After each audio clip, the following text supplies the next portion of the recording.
Ben de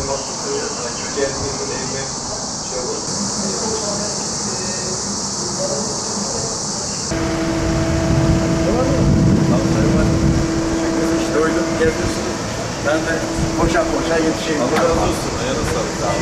Merhaba arkadaşlar. Şöyle bir manzaramızı görelim ya.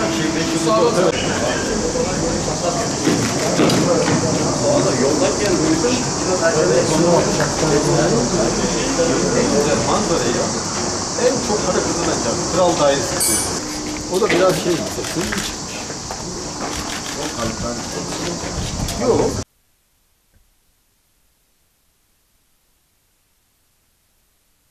İlimizdeki emniyet binalarının inşaatlarını geziyoruz. Bakın akşam oldu neredeyse. Hala bitiremedik. Demek ki gerçekten büyük çaplı bir çalışma temposu içerisindeyiz. Bunların bir kısmı genel bütçe ile yapılıyor. Bir kısmı da özel gayretlerle ortaya çıkmış. Şu anda polis evindeyiz. O özel gayretler neticesinde ortaya çıkan bir büyük eserin içerisindeyiz aslında. Malumunuz 6 Şubat depremlerinden sonra zaten hasarlı olan ve sıkıntılı olan polis evi tamamen ağır hasarlı oldu ve yıktık. Şu anda polis evimiz bulunmuyor. Fakat daha önce yapılmış olan arsa karşılığı inşaat sözleşmesiyle aslında Ankara yolu üzerinde verdiğimiz eski lojman arsası da bu eserlerin kesinlikle karşılığı değil ama Büyükşehir Belediye'miz burada da bir âlicenaplık göstererek kalan maliyetleri de üstlenerek 3 büyük işe birden girişmişler ve bunların 2 tanesi Sümer Karakolu ve Polis Kantini hemen hemen bitmiş durumda. Birkaç güne kadar hizmete geçecek durumda. İçinde bulunduğumuz polis evi ki çok büyük bir çalışma. O da yılbaşı itibariyle bitecek şekilde çok hızlı bir şekilde devam ediyor.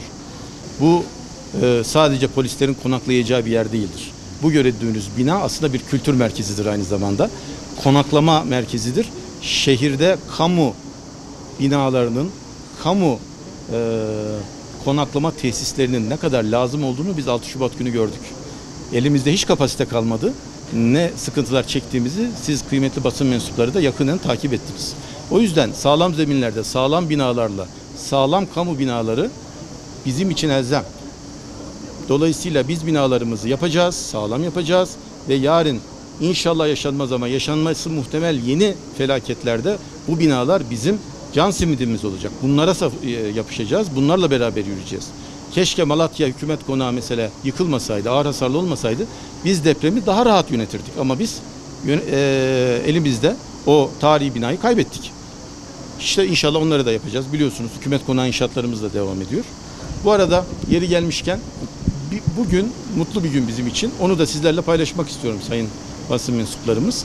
Bugün itibariyle çadır kentlerimiz Malatya'da bitmiştir. Son çadırımızı da bugün itibariyle kaldırdık.